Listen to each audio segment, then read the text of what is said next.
The movie begins with a protest by residents who disagree with the government's plan to build a 40-foot wall around a part of dystopian Detroit. This area, now closed off by the high walls, is called Brick Mansions. The government isolated Brick Mansions because the crime rate was too high for the police to handle. The police and army strictly guard the area to prevent residents from entering. Even schools and hospitals in this area have been closed due to the government's decision.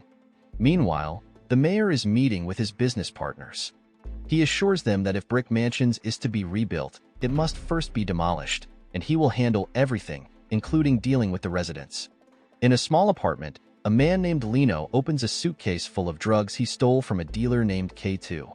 Lino tries to get rid of the drugs by throwing them into the bathtub. Outside, two of Lino's friends try to stop K2, who is looking for Lino. K2's men shoot Lino's friends, but Lino manages to escape. His skills in running, jumping, and self-defense help him avoid getting caught by K2 and his men. In another apartment, a detective named Damian Collier looks at photos of criminals on the walls of his home. These are the criminals he wants to catch. One afternoon, Damian goes to a banquet with a mobster named George. During dinner, George talks about K2's stolen drug package. George sees this as a chance to sell drugs to K2, but is unsure who can go to K2's place for him. Damian offers to do it because he has experience dealing with criminals. At K2's headquarters, K2 tells his boss, Tremaine Alexander, about the missing drug package. Tremaine, a drug lord, is angry and shoots one of his men in frustration. He threatens K2 to find the missing drugs and capture Lino. K2, scared, says he can lure Lino by kidnapping Lino's girlfriend, Lola. Meanwhile, Damian follows George to his base. The police are also following them from a van across the street. Damian is actually on an undercover mission to catch George. Inside George's headquarters, Damian turns on a tracking device on his watch. A guard notices the suspicious van outside, and George realizes it's an undercover police car. Angry, George shoots one of his men, thinking he has been betrayed. Before George leaves, Damian activates an emergency alarm and takes George hostage. However, George's men attack Damian, and a shootout happens. Damian is overwhelmed as George's men keep shooting at him.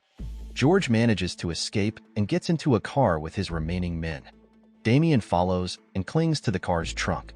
The car moves fast and zigzags, making it hard for Damian to hold on. George keeps shooting at Damian from inside the car. Luckily, Damian causes the car to crash at a corner, and George is thrown out, landing near the police station.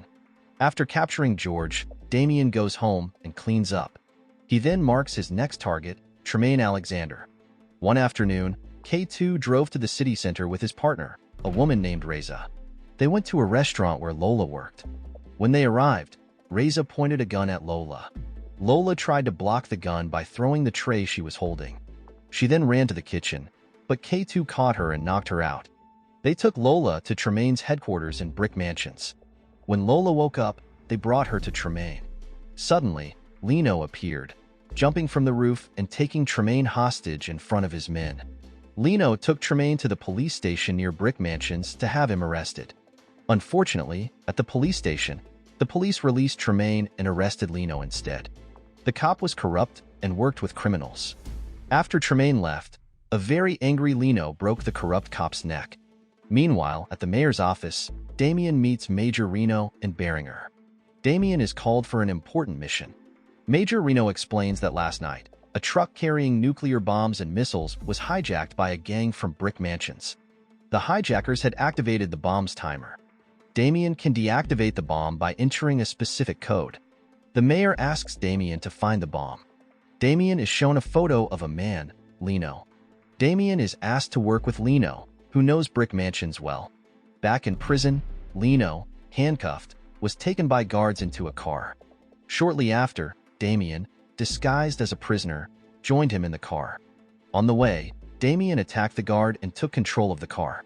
Under a bridge, Damian freed Lino from his handcuffs, but Lino attacked him, wanting to take the car for himself. They fought but eventually agreed to travel together. On the way, Lino mentioned his problem with Tremaine but was interrupted as the police started chasing them. Damian decided to enter Brick Mansions without using the main gate.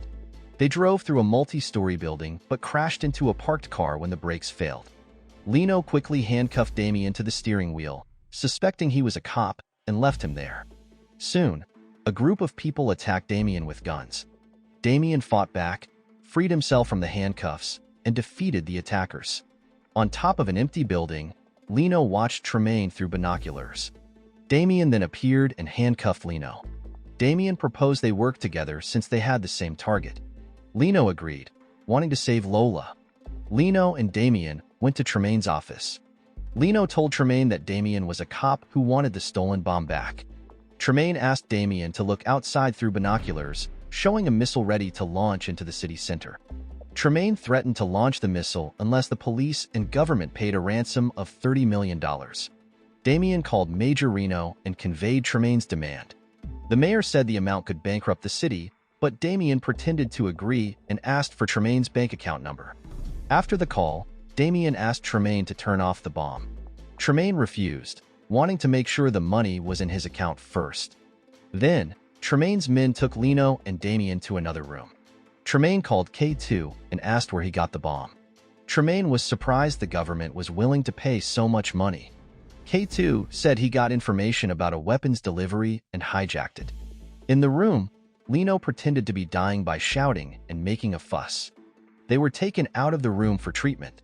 On the way, they attacked Tremaine's men and escaped using Tremaine's car. K2 and his men chased them. Officers from Brick Mansions also fired at Damien and Lino from the top of the wall. After hitting a pile of old tires, Damien and Lino had to leave the car. They quickly ran and got into a parked school bus. K2's men saw this and shot at the bus with automatic rifles. K2 sent 2 men to check the bus, but they didn't find Damien and Lino inside. Meanwhile, at the mayor's office, Major Reno and Beringer debated destroying Brick Mansions. Major Reno explained that if the missile was launched, it would destroy the entire city because it had a blast radius of 5 kilometers. In Tremaine's office, his finance controllers told him that some of his bank accounts had been emptied. Annoyed, Tremaine activated the missile with a remote button. Luckily, Damien shot the device on the missile, so it didn't work. Then Damien shot Reza to keep her away from Lola. Tremaine ordered his men to close all exits from Brick Mansions so Damien and Lino couldn't escape. Damien and Lino kept running from Tremaine's men, jumping over buildings to get away. In an abandoned building, one of Tremaine's men named Yeti confronted Damien and Lino. They fought, but Yeti was very strong. Even after being hit several times, he kept getting up. Finally, Damien and Lino worked together to tie up Yeti so he couldn't move. Lino then hit Yeti's head with a large rock, making him fall. Meanwhile, Tremaine was fixing his rocket device.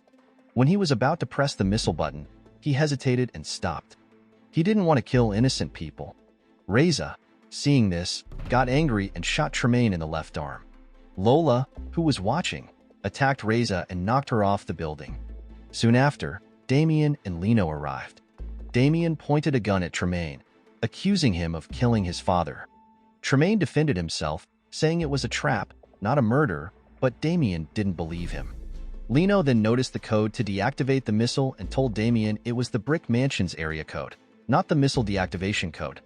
Damien still didn't believe it. During their argument, Lino explained that the hijacking of the nuclear bombs and missiles never happened. It was all a trick by the mayor to destroy Brick Mansions. The mayor and his business partners planned to build a business empire there. Damien let the bomb's timer expire, and the trigger stopped. He realized he had been tricked. Soon after, Damien, Lino, Tremaine, and his men stormed the mayor's building and returned the bomb trigger device. In front of the mayor, Damien pretended to enter the code, which the mayor tried to stop. The mayor accidentally revealed that the code was to blow up Brick Mansions to build a new city there. Damien then asked the mayor to look out the window, where Tremaine's men had videotaped everything the mayor said. The video was broadcast live on various TV channels. Shortly after, the mayor was arrested for his criminal conspiracy. At the end of the film, the Brick Mansions area is open to the public and life returns to normal. When Damien visits Brick Mansions, he sees that the residents are living peacefully without any violence. The film ends. So the moral of the story is, if you're ever planning to build a giant wall around a crime-ridden city, maybe make sure you don't leave any action hero escape artists on the inside, or you might end up on live TV confessing to your evil schemes.